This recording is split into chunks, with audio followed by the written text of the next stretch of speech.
بسم اللہ الرحمن الرحیم پڑھیے۔ بسم اللہ الرحمن الرحیم وَلَقَدْ رَآهُ نزلتاً اخری، اور بے شک انہوں نے تو اسے دیکھا دوبارہ بھی۔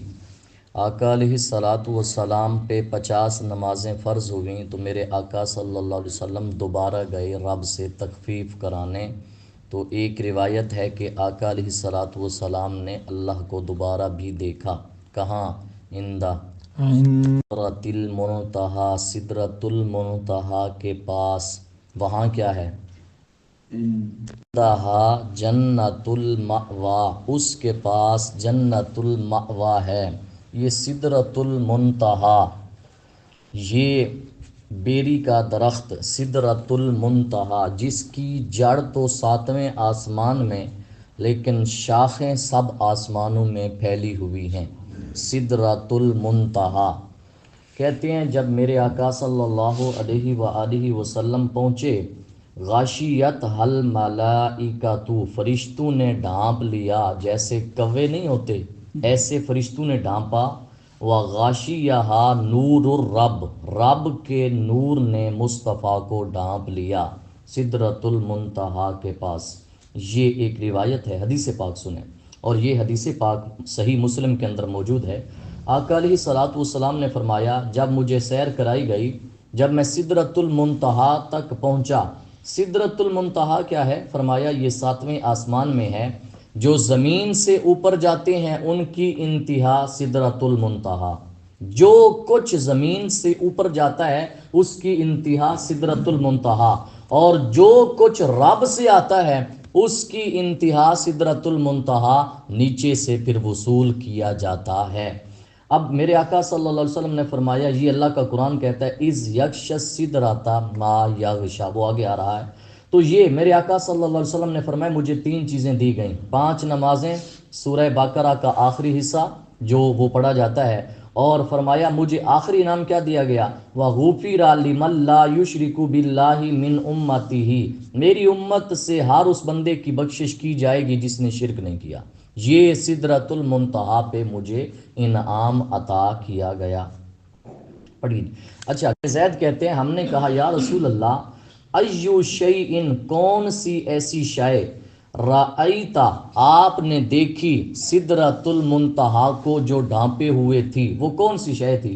میرے آقا فرماتے ہیں رأیت یغشاہا ورأیت علی کل ورقۃ من ورقہا ملکن، میں نے سدرۃ المنتہا کے ہر پتے پہ ایک فرشتے کو دیکھا جو کھڑے ہو کے یسبح اللہ، رب کی تسبیح بیان کر رہا تھا۔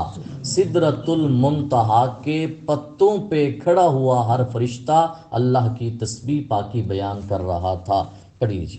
یغش السدرۃ، جب چھا رہا تھا سدرہ پر، ما یغشا جو چھا رہا تھا۔ ایک تفسیر ہے فرشتوں نے ڈھانپ لیا اس درخت کو، ایک ہے کہ رب کا نور چھا رہا تھا۔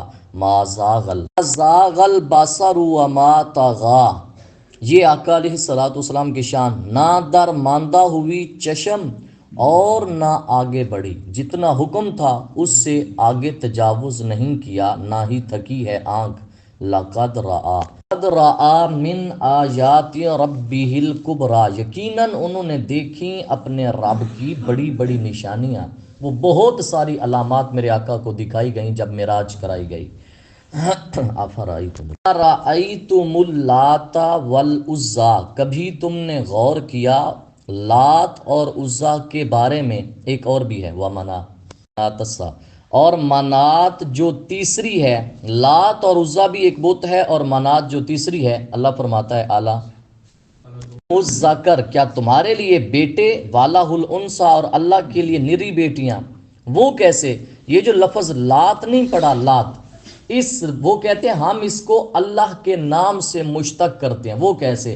اللہ کو بنا دیا لات، اللہ کو لات بنا دیا، وہ کہتے ہیں یہ مؤنث ہے، معاذ اللہ، یہ اللہ تبارک و تعالیٰ کے نام کو لات بنا دیا۔ ایک دوسرا یہ ہے، یہ جو لات ہے نا جی، بخاری شریف کے اندر ہے لات، یہ ایک شخص تھا جو جاہلیت کے زمانے میں حاجیوں کو ستو پلاتا تھا۔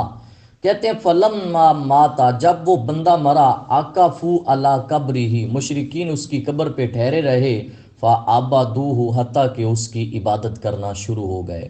یہ لات وہ شخص ہے، ایک روایت یہ ہے، اور ایک یہ ہے کہ انہوں نے ایک سفید قسم کا پتھر تھا، جس پتھر کو بنایا جس طرح کعبہ نہیں ہے اس کا غلاف چڑھایا، اور کعبے کے ارد گرد اس بت کے ارد گرد جگہ چھوڑی، جیسے کعبے کا حرم ہے اسی طرح انہوں نے اس بت کا حرم بنایا ہوا تھا۔ اللہ فرماتا ہے کیا تم نے دیکھا ہے لات اور عزا کو اور منات کو، جو تمہارے لیے بیٹے اور اللہ کے لیے بیٹیاں، تل کا اذن قسمۃ دیزا، یہ تقسیم تو ہے بڑی ظالمانہ۔ دیزا کا معنی ہوتا ہے ٹیڑھی تقسیم، یہ فقہ کے اندر بولا جاتا ہے تل کا قسمۃ دیزا، یہ تو بڑی ٹیڑھی تقسیم ہے جو تم کرتے ہو اللہ کے بارے۔ اللہ مذکر سے بھی پاک ہے، اللہ مؤنث سے بھی پاک ہے۔ ان ہیا، نہیں یہ الا اسماء، مگر محض نام، سمیتموها انتم، جو رکھ لیے ہیں تم نے، و آباؤکم، اور تمہارے باپ دادا نے،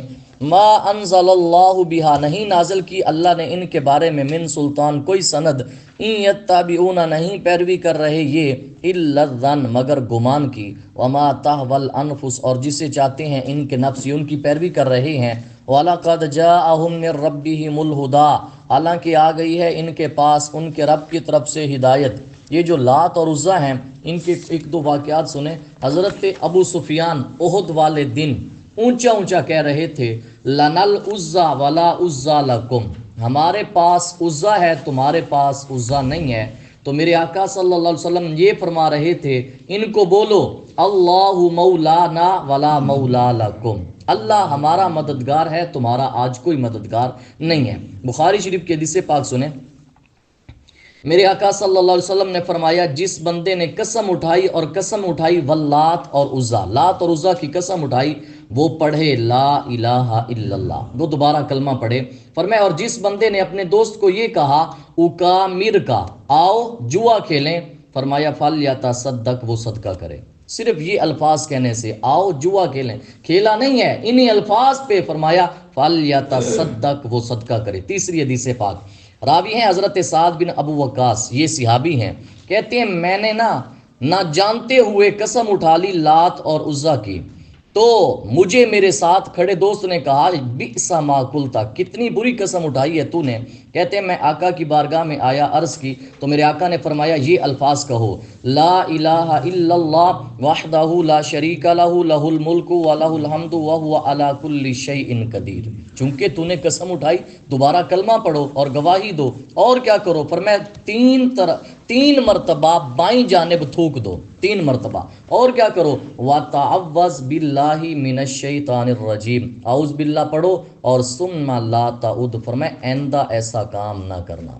لہٰذا نہ جانتے ہوئے کسی ایسی چیز کی قسم اٹھا لی جو جائز نہیں ہے تو فوراً بندہ کیا پڑھے، لا الہ الا اللہ وحدہ لا شریک لہ، لہ الملک ولہ الحمد وہو علی کل شیء قدیر۔ پڑھیے جی۔ اللہ تبارک و تعالیٰ فرماتا ہے ام للانسان ما تمنا، کیا انسان کو مل جاتی ہے جس کی وہ تمنا کرتا ہے، فللہ، یہ دست قدرت میں آخرت اور دنیا، وکم من مالکن، اور کتنے فرشتے، فی السماوات، آسمانوں میں، لا تغنی، کام نہیں آ سکتی، شفاعتہم، جن کی شفاعت، شیئا، کسی کی، الا من بعد، اللہ کے بعد بھی پڑھنا چاہیے، مگر اس کے بعد، ان یأذن اللہ، کہ اللہ اذن دے، لمن یشاء، جس کے لیے چاہے، ویرضا، اور پسند فرمائے۔ یہ بخاری شریف کی حدیث پاک ہے۔ آقا علیہ الصلوۃ والسلام فرماتے ہیں فَأَخِرُّوا سَاجِدًا، فرمایا میں سجدے میں گروں گا، اتنا بڑا لمبا سجدہ صرف شفاعت کے اذن کے لیے ہوگا۔ بخاری شریف کے ہے۔ اللہ کیا فرمائے گا، ارفع رأسک یا محمد، اے محمد اپنا سر سجدے سے اٹھاؤ، وَقُلْ تُسْمَعْ، پہلا جملہ، آپ کہیے آپ کی بات سنی جائے گی۔ دوسرا جملہ، سل توتا، آپ مانگیے آپ کو عطا کیا جائے گا۔ تیسرا جملہ واشفعت شفا، آپ جس کی شفاعت کریں میں رب قبول کرتا جاؤں گا۔ یہ ہے اللہ فرماتا ہے الا من بعد ان یأذن اللہ، اس کے بعد کہ اللہ اذن دے جس کے لیے چاہے اور پسند فرمائے۔ دعا ہے اللہ تبارک